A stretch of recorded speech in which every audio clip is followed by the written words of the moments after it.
Hello everyone, this is South Florida Garden Girl bringing you back to my little garden here. And these are the spinach plants that I planted back in December of 2022. As you can see, they are much bigger. They're thriving and doing really well. Very good. And beside it, I have the tomato plant that I planted. And look, I can already see some young tomatoes. You can see them. There they are. Very good. Very nice. And they've got flowers on them. That means even more tomatoes coming in the next few days. And they're in grow bags, as you can see.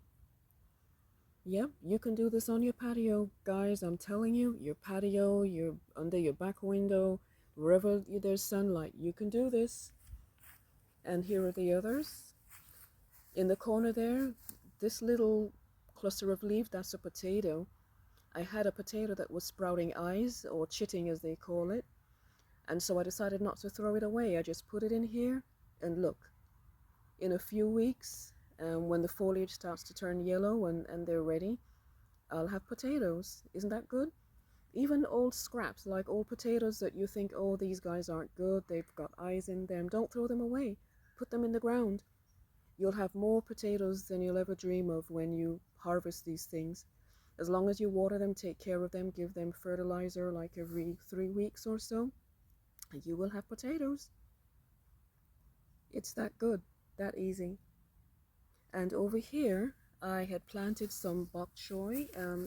They're only just beginning to come out. I did this on January the 19th of this year. And look, today's January the, what is it, the 19th? Yeah, I'm sorry. Look, I did this on January the 9th. Yes, that's when I put them in the ground. And already they're beginning to come up. Bok choy is one of the easiest plants to grow. I've done it so many times.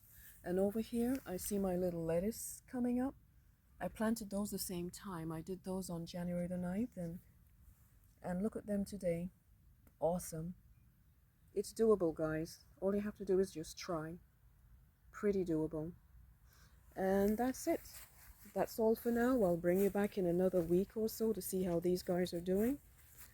And I put the bright flowers there because flowers attract bees and the beneficial insects which we need for pollination.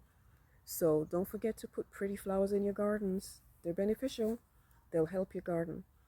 So until then, have a great day and God bless. See you later.